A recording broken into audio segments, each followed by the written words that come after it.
अस्सलामुअलैकुम नाज़रीन, मैं हूं मंसूर अहमद हक्कानी और आप देख रहे हैं आपका पसंदीदा चैनल सौतुल हक बगधरा। आपका खैर मकदम है हमारे इस चैनल में। मोहतरम नाज़रीन, आपने अक्सर ये हदीस शरीफ सुनी होगी, अल उलमा वरसतुल अंबिया, कि उलमा अंबिया के वारिस हैं। अल्लाह ताला ने हर दौर में इस रुए ज़मीन पर अंबिया अलैहिस्सलाम को भेजते रहे जो कि इंसानियत की रहनुमाई करते रहे, लेकिन आखिर में ख़ातमुन नबीय्यीन अहमद मुज्तबा मोहम्मद मुस्तफ़ा सल्लल्लाहु अलैहि वसल्लम इस दुनिया में तशरीफ़ लाए। आपके बाद नबूवत का सिलसिला ख़त्म हो गया। अब क़यामत तक कोई भी नबी नहीं आएगा, लेकिन इसका मतलब हरगिज़ ये नहीं है कि अब ये उम्मत मोहम्मदिया लावारिस है, बल्कि उम्मत मोहम्मदिया के लिए अल्लाह ताला ने जिस जमात का इंतखाब किया है उसका जिक्र कुरान करीम ने इस तरह किया, इन्नमा यख्शल्लाह मिन इबादिहिल उलमा। गोया के हर दौर में इस उम्मत को तारीकी से निकाल कर उजाले की तरफ रहबरी करने वाला उलमा ही है। लिहाजा हमें उलमा के दामन को मजबूती से थामना है, क्योंकि यही हमारे लिए मशअल राह है। और आज के दौर में भी उलमा हमारे सफ़े अव्वल में है। आज मैं जिस उलमाए हक़ के पैगाम को आपके सामने लाने की जसारत कर रहा हूँ वह है रियासत कर्नाटका के शहर बेलगाम के मशहूर मारूफ शख्सियत, जिसको हम और आप हज़रत मौलाना मोहम्मद साजिद साहब इमाम व ख़तीब चोंगा वाली मस्जिद के नाम से जानते हैं। समात फरमाया हज़रत का पैगाम। रहमतुल्लाहि व बरकातुहू।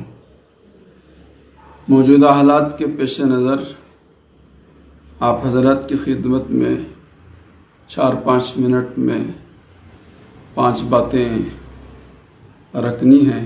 अल्लाह हम सबको समझने और अमल करने की तौफीक अता फरमाए। पहली बात में अलिफ और बा है। अलिफ फरमाने रसूल है, तालम इन्नमा असाबक लम यकुन लियुख्तियक व इन्नमा अख्ताक लम यकुन लियुसीबक वलौ मित्त अला गैरि हाज़ा लदखलत अन्नार। अबू दाऊद। मफ़हूम,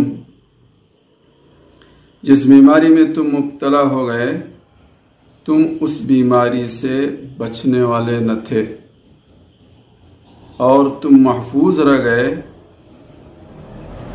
तो वो बीमारी तुमको छूने वाली न थी।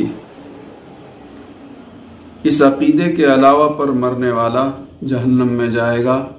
अल्लाह मेरी आपकी सबकी हिफाजत फरमाए। बा,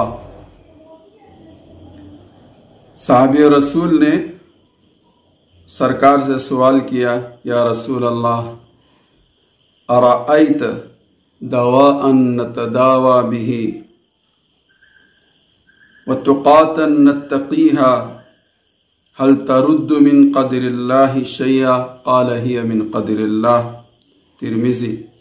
मफ़हूम, किसी बंदे के लिए मर्ज़ का फ़ैसला फरमाया है अल्लाह ने तो दवा के ज़रिए इज़ाले मर्ज़ का भी फरमाया है।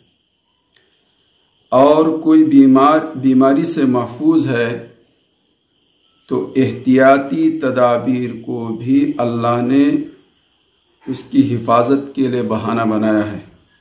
ये भी तकदीर ही से है।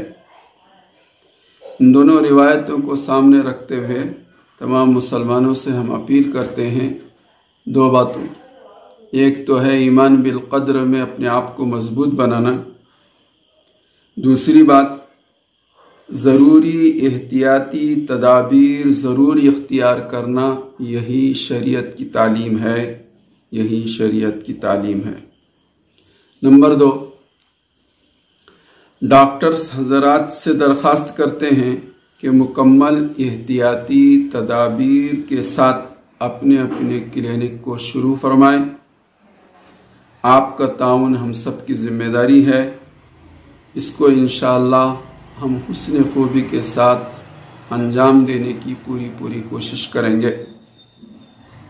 नंबर 3, हर इलाके में बाशऊर कुछ नौजवान मैदान में आएं और इलाके के हर घर और फर्द के अहवाल जानकर इनको तसल्ली दिलाने की और मौका और महल के एतबार से रहबरी करने की कोशिश फरमाएं। मेडिकल लाइन का ताउन डॉक्टर्स हजरात की रहबरी में करें और ख़ुद पहले ज़रूरी मालूमात ज़रूर हासिल करें। नंबर 4,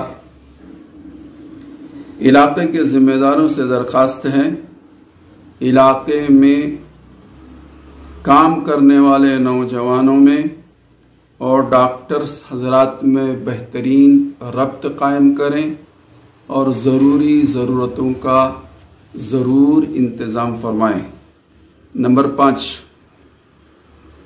तमाम मुसलमानों से दरख्वास्त है, कोई भी छोटी बड़ी शिकायत हो तो फ़ौरन इलाज की तरफ तवज्जो दें, हरगिज़ गफलत न बरतें, अज खुद अपनी बीमारियों का इलाज न करें बल्कि डॉक्टर से राब्ता कायम करें। और जो नौजवान आपकी रहबरी और ताउन के लिए ज़िम्मेदारों ने मुंतखब किया है, उनकी बातों पर भी अमल करें। अल्लाह से दुआ है, अल्लाह हमारी हिफाजत फरमाए। आमीन सुम्मा आमीन। अस्सलामु अलैकुम व रहमतुल्लाह। मज़ीद वीडियोस को हासिल करने के लिए हमारे चैनल सौतुल हक बगधरा को सब्सक्राइब करके बेल आइकन को दबाना ना भूलें।